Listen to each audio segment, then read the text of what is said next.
प्रभु यीशु मसीह द्वारा कहा गया क्रूस से दूसरा वचन, लूका रचित सुसमाचार और उसका 23 अध्याय उसका 46 पद। प्रभु यीशु मसीह कहते हैं, हे पिता इन्हें माफ कर क्योंकि नहीं जानते कि क्या कर रहे हैं। प्रिय, जब बात क्षमा करने की आती है, सबसे बड़ा मुश्किल काम होता है किसी को क्षमा करना। और यदि हम क्षमा करते भी हैं तो क्षमा करने की हमने सीमाएं बना के रखी हैं, उसके बाद हम क्षमा नहीं कर सकते, उसके बाद अब आगे हमसे बर्दाश्त नहीं होगा। और उससे हजारों लाखों करोड़ों गुना अधिक प्रभु यीशु मसीह के साथ लोगों ने जो दुर्भाव यीशु मसीह के साथ किया, क्रूस पर चढ़ाए जाने से पहले दाढ़ी नोची, सरकंडे मारे, घसीटा गया, कपड़े उतारे गए और बहुत कुछ असहनीय, जिसे कहते हैं बर्दाश्त करने से बाहर यीशु मसीह के साथ लोगों ने व्यवहार किया। शायद कोई साधारण इंसान होता तो अपनी ताकत का इस्तेमाल करता, अपनी युक्ति का इस्तेमाल करता, अपना बचाव करता, और यदि नहीं कर पाता तो उनका अच्छा कभी नहीं चाहता। कमाल है मेरा प्रभु यीशु मसीह। कहते हे पिता इन्हें माफ कर। लेकिन प्रियो, माफी का क्या पर एक सिद्धांत छिपा हुआ है। कौन है माफी का हकदार? और इसी वचन में प्रभु यीशु मसीह ने इस बात को स्पष्ट कर दिया। ये नहीं जानते कि क्या कर रहे हैं। प्रियो समझ लीजिए, गौर करिए मेहरबानी से। आप जो आप कर रहे हैं आपको नहीं पता आप माफी के काबिल हैं। यदि आपको पता है कि आप जो कर रहे हैं वो गलत है, पाप है, परमेश्वर की आज्ञा को उल्लंघन करना है, वचन के विरुद्ध है, पवित्र आत्मा के विरुद्ध है, प्रभु को ऐसा अच्छा नहीं लगता, ये मन की बात है, ये शरीर के अनुसार है, आत्मा के अनुसार नहीं, आपको पता ही ऐसा कर रहे हैं, तो ऐसा व्यक्ति, ऐसा जीवन माफी के लायक नहीं है। माफी को लेकर अपने निजी सिद्धांत कुछ भी बना सकते हैं, लेकिन प्रभु यीशु मसीह का सिद्धांत, प्रभु यीशु मसीह का वचन, प्रभु यीशु मसीह का संदेश हमें बताता है, इन्हें माफ करें क्योंकि जानते नहीं क्या कर रहे हैं।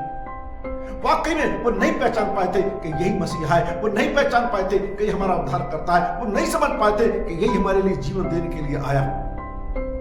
लेकिन आप और मैं तो प्रभु यीशु मसीह को जान गए हैं ना, इसलिए अब हमारे लिए और कोई मौका नहीं है। रोमियो की पुस्तक उसका 6 अध्याय उसके पहले दूसरे पद में लिखा है, क्या अनुग्रह बहुतों को पाप करते रहे? कदापि नहीं। हमने जान लिया, जब तक अज्ञानी थे, नहीं जानते थे, तब तक प्रभु का ये हमारे पर वचन लागू होता है, हे पिता इन्हें माफ कर, क्योंकि नहीं जानते कि ये क्या कर रहे हैं। अब तो प्रभु यीशु मसीह के जानकार हैं। आपने अपने जीवन में न जाने कितने गुड फ्राइडे, ईस्टर देखे हैं, जानकर भी आप वो कार्य करते रहते हैं जो वचन के अनुसार नहीं है, जो पवित्र आत्मा को अच्छा नहीं लगता, आपके मन को अच्छा लगता है, दिल को अच्छा लगता है, दुनिया को अच्छा लगता है। यदि आप इस वर्ष के गुड फ्राइडे को विशेष बनाना चाहते हैं, आप जीवन में एक संकल्प करिए कि जो प्रभु को अच्छा नहीं लगता वो मुझे भी अच्छा नहीं लगेगा। बात अच्छा बुरा लगने के एक सुविधा अनुसार नहीं है, परंतु इसलिए कि आप माफी के हकदार बने रहें, क्षमा के हकदार बने रहें। यदि हम जानबूझकर पाप करते हैं, वहां उस पाप से हमें प्रभु यीशु मसीह का क्रूस का बलिदान भी नहीं बचाएगा।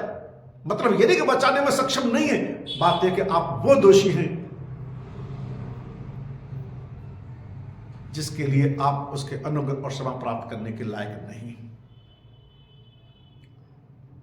तो इसलिए प्रभु का अनुग्रह हमारे लिए बहुत बड़ा है, प्रभु की दया हमारे लिए बहुत बड़ी है, लेकिन किस दशा में? जो पश्चातापी हृदय है।